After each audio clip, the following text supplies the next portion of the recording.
So g of x is defined by an integral of f. And they told us f is what's graphed here. So one thing you want to keep in mind, it's tempting to just say, oh, the max is right here, but this is a graph of f. Okay.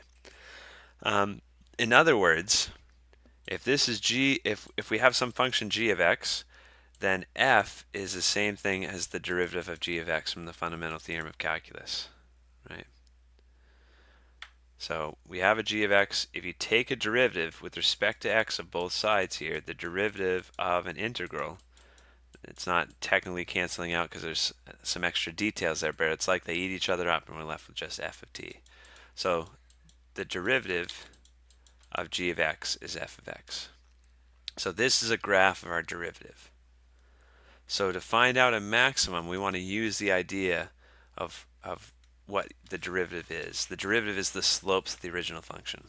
Okay, so let's just pick a point. We'll read this like we read a book, left to right. Pick a point and think about what it means. This is at y equals 3, and this is a graph of the derivative of g of x. So that means that we don't know what g of x looks like, but we know it's increasing at this place.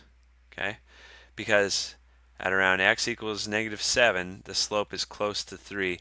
That means we are increasing. It's a positive 3. So g of -7 is almost 3. That means that g of x is increasing because we have a positive slope. So pick another point right here. At -6 for the derivative, we're still increasing. We're actually increasing at a faster rate. So g of x is increasing here. It's going up. It's going up. It's still going up. And it's going up at a rate of 5 units on the y-axis for 1 unit on the x-axis. The slopes are positive. And you might think, okay, we're peaking, we're at a maximum, but no, this says if you go one more x-coordinate, then you've risen 5 more units because these are all slopes. These are all the derivative of g of x. So the derivative is still positive. So that means the original graph might look something like this. It starts increasing by 1, and then by 2, by 3, by 4, by 5, and now it keeps increasing at a constant rate.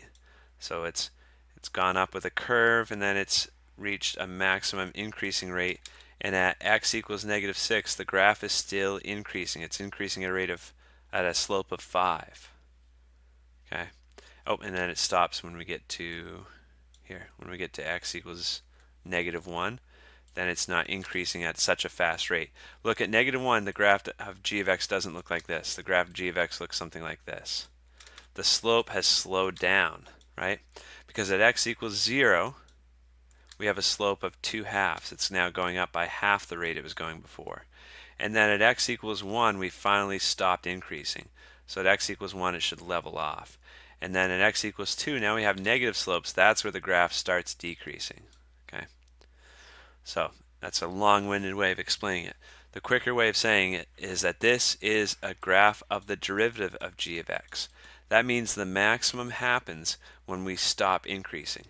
We're increasing, increasing, increasing. These are all positive slopes. We're still increasing. These are positive slopes, positive slopes, positive slopes, positive slopes. These are still positive slopes in the graph of g of x. They're just smaller. It's just slowing down. Positive slopes, positive slopes. Now the slope is 0. And now we're decreasing. So we were going up, up, up, up, up, up, up, up, and then we stopped increasing at x equals 1. That means that's where our maximum should be.